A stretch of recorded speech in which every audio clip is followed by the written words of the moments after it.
Hello everyone, গতকাল ছিল আমাদের ওরাও আদিবাসীদের সবথেকে বড় অনুষ্ঠান করম পুজো।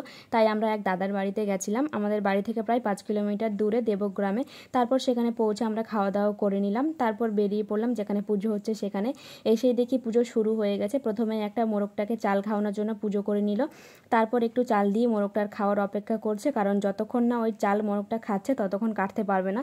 কিন্তু কিছু একটা কারণের মোরগটা কিছুতেই চাল খাচ্ছিল না, তাই অন্য একজন যখন তাদের নিয়মে চাল খাওয়ানোর চেষ্টা করলো তখন ঠিক খেয়ে নিল। তারপর মোরগটাকে কেটে নেওয়া হলো, আর পুজো সম্পূর্ণ করে পুজোর প্রসাদ হিসেবে শুকনো চিড়ে আর লুচি দেওয়া হচ্ছিল। সব কিছু কমপ্লিট হওয়ার পর সবাই একটু আনন্দ করছিল, সেটাই বসে বসে দেখছিলাম।